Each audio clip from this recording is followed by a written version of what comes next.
Nous chez vous, qui nous renvoie l'antenne à l'instant pour cette nouvelle édition de Un jour en événement.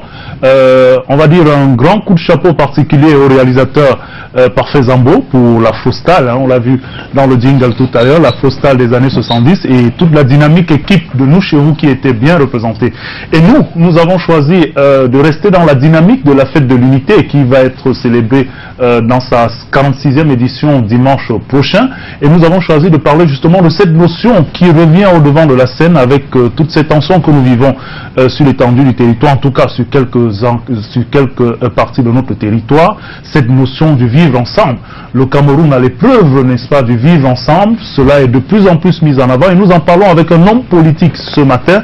Hilaire Zipan, il est cadre du mouvement progressiste, il est avec nous dans ce studio. Merci Hilaire d'avoir répondu à notre sollicitation. Oui, bonjour à tous les téléspectateurs de la grande chaîne de télévision Canal 2. Alors, il faut surtout dire que la thématique de cette nouvelle édition, de cette fête de l'unité qui se prépare, citoyens camerounais, restons unis dans la diversité et préservons la paix sociale pour un Cameroun stable, indivisible et prospère. C'est une thématique qui relève beaucoup de termes que quelques-uns estiment clés. De votre point de vue, qu'est-ce qu'on peut dégager derrière cet ensemble de mots rassemblés autour de cette thématique? D'abord, il faut dire que quand un thème est suffisamment long comme il est, ça veut dire qu'il y a la complexité de pouvoir le trancher en un thème réducteur. Cela montre à suffisance que notre pays est extrêmement complexe. Cela montre que faire vivre plusieurs communautés dans un seul État est extrêmement difficile. Mais l'un dans l'autre, il faut dire qu'un État, c'est en fait des lois, des règlements, c'est des arrêtés, des décrets, et elle doit être sur des valeurs républicaines. Et les valeurs républicaines, c'est le mérite. Et lorsqu'une société n'est pas battue sur le mérite, il n'y a pas le respect de la loi, il n'y a pas le respect de la violence, et donc par conséquent, les dérives arrivent de toutes parts. C'est ce que nous constatons et c'est l'évidence de la malgouvernance dont nos pays traversent à l'heure actuelle. On peut comprendre que dans votre langage, il y a une bonne dose de perception politique et d'ailleurs c'est de votre droit. On va peut-être essayer de revenir un peu sur la perception de cette notion qui a, depuis un certain nombre d'années, pris le devant sur le discours politique, les débats dans les chaumières, cette notion du vivre ensemble. On a l'impression d'avoir affaire à une nouvelle trouvaille dans l'environnement camerounais. Non, ce n'est pas une trouvaille, peut-être le mot il existe, mais le vocabulaire politique est utilisé en fonction de la conjoncture et en fonction des événements qui se présentent aux hommes politiques qui sont en responsabilité. Une fois que j'ai dit ça, je ne veux pas me soustraire du fait que le rôle du politique c'est d'anticiper. C'est pour ça que quels que soient les problèmes de la société, quelles que soient les contradictions qui existent dans les besoins des uns et des autres, c'est le politique.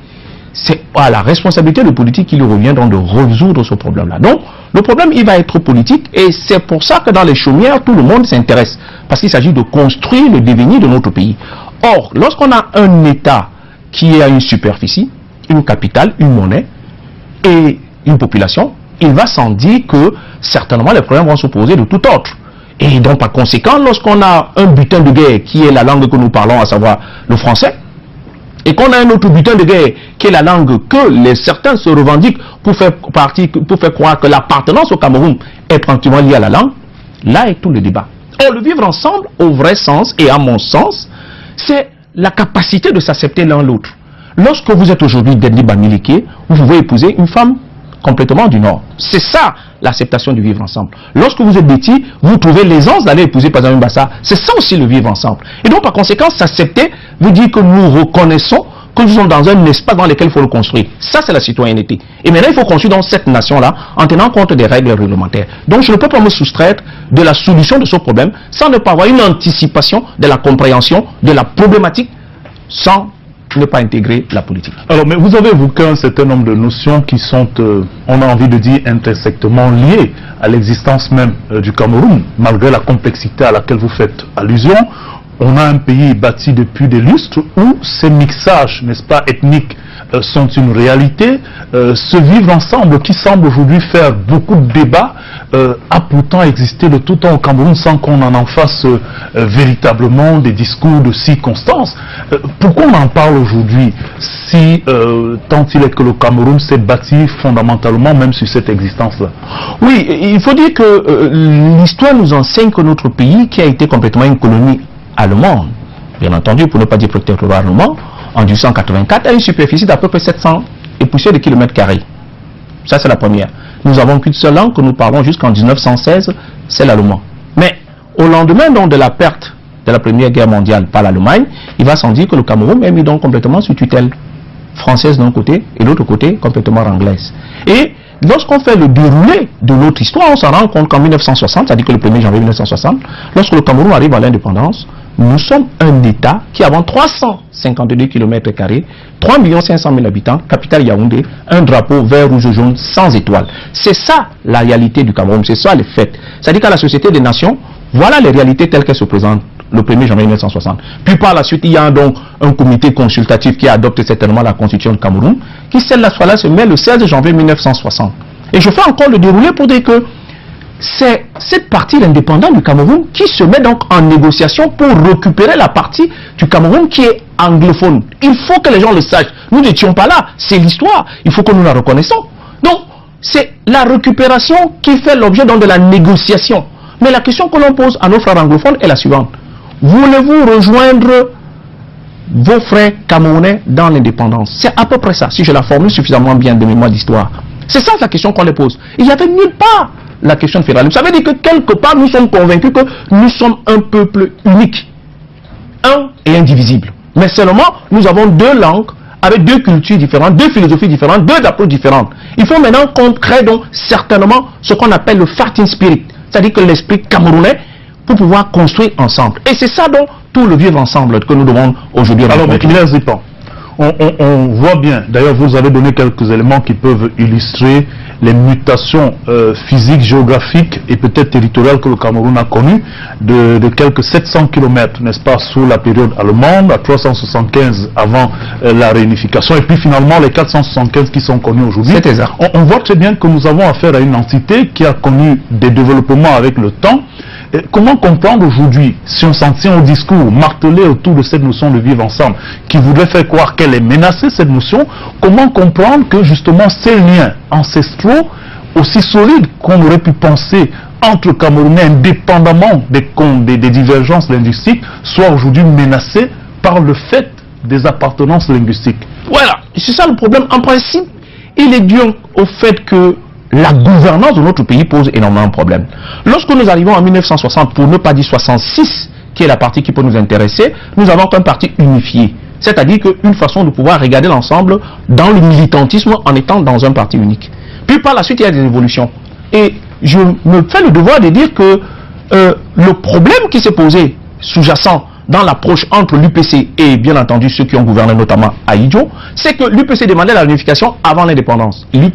Ahidjo a préféré l'indépendance de la partie francophone avant la partie anglophone. Toujours est-il que nous sommes dans un seul État. C'est ça le plus important. Donc ceux qui nous parlent de l'Amazonie, ça n'existe pas. Ça n'a jamais existé dans l'histoire et il faut donc complètement combattre ces gens-là avec la dernière énergie, ce que nous avons inscrit. Maintenant, la problématique qui se pose dans notre pays, c'est la gouvernance, la distribution même des biens de l'État. Le rôle de l'État, c'est d'émettre, de collecter et de distribuer. Autrement dit, monsieur Christian Dobo, c'est-à-dire que lorsque on vous demande d'aller payer vos impôts, en principe, l'État est chargé de la collecter pour payer plus ou moins les décomptes des factures et faire donc tourner l'économie nationale. C'est invraisemblable que dans notre économie actuellement, nous avons qu'un pays qui a près de 4500 milliards de francs CFA, qui a une masse salariale et à peu près de 900 000, mais donc on n'arrive pas à trouver donc les fruits de la croissance. Et donc on constate que donc c'est les médiocres qui réussissent, et bien entendu ceux qui n'ont plus de talentueux, et c'est ça qui crée donc la frustration et met en péril suffisamment le vivre ensemble. Or, il faut intégrer le facteur qu'aujourd'hui, dans la forme de la démocratisation, c'est les meilleurs qui doivent s'exprimer. Et s'exprimer veut dire avoir la capacité de pouvoir gérer authentiquement les biens dont les Camerounais le mettent en partage. Alors, très bien. On est dans une dynamique où le vivre ensemble est donc au devant de la scène. Tout le monde en parle. En tout cas, la majorité souhaite que ce vivre ensemble-là soit une réalité chez nous. De votre point de vue, en tant qu'homme politique, lorsque vous regardez justement les manifestations qui menaceraient ce vivre ensemble-là, quels seraient les points les plus urgents pour lesquels il faudrait avoir des actions? D'abord, les collectivités, les plus exactes. La formulation de ceux qui pensent au fédéralisme, et bien entendu, le mouvement progressiste le pense très fortement, mais compte tenu du fait qu'à l'heure actuelle, le débat sur la forme de l'État pose un problème, il faudra un peu la mettre en bémol, mais pas l'exclure. Mais qu'est-ce qu'on en tirera, M. Christian Dobo? Comment comprendre que les centimes additionnels communaux payés auprès des communes sont complètement collectés par l'État, reversés à une banque des communes qu'on appelle le FECOM? Monsieur Christian Dobo, écoutez-moi bien. 60% de cette fonds-là seulement sont distribués aux communes. 40% servent au fonctionnement du FECOM. Qu'est-ce que le FECOM fait autre que l'État ne fait pas?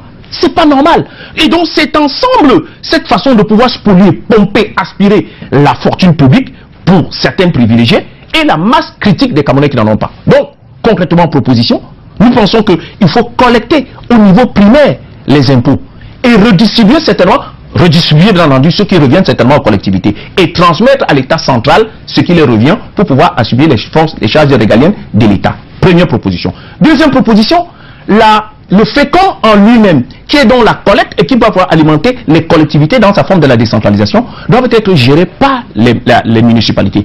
Autrement, le président du conseil d'administration du FECOM doit être le président de l'association des maires du Cameroun. Et enfin, dans le poste de directeur du FECOM, aussi tant on doit le conserver, parce qu'il faut l'équilibrer, il faut le niveler, il faut l'équité et la justice. Il faut à tout prix que ce soit quelqu'un qui fait par appel d'offres la fonction et non un fonctionnaire. Nous sommes plombés donc par cette fonction publique qui aujourd'hui a remplacé et les politiques et a remplacé l'État. Alors on va sortir par là en quelques 30 secondes. Vous, hommes politiques, on vous taxe souvent de tirer sur la corde de façon assez raide dans vos discours, dans vos sorties, au point de mettre véritablement en péril ce vivre ensemble à travers vos préoccupations d'événements politiques. La préoccupation qui semble être, c'est que le vote nous permet d'inventer notre avenir. Et il faut l'inventer d'une manière horizontale et d'une manière verticale. Horizontale, simplement, c'est respecter le choix des Camerounais en ce qui concerne les collectivités avec une coalition réelle de l'opposition. Et en fait, verticalement, pour celui qui sera en responsabilité de gérer notre État, il faudra qu'il soit en capacité de le faire. Alors, Hilaire Zipa, on va vous dire merci d'avoir répondu à notre sollicitation. C'est moi qui vous dis merci. Pour cette autre édition de Un jour un événement, nous sommes dans la dynamique de la préparation, n'est-ce pas, de la 46e édition de la Fête de l'Unité. On va toucher quelques pans autour, n'est-ce pas, des réflexions qui mènent et qui pourraient concourir à davantage asseoir ce vivre ensemble qui fait quelque peu défaut à nos communautés ces temps-ci. Mais en tout cas, le Cameroun y est ancré depuis son existence et on espère que ce vivre ensemble sera de retour à son meilleur niveau. Francis Laplage et toute l'équipe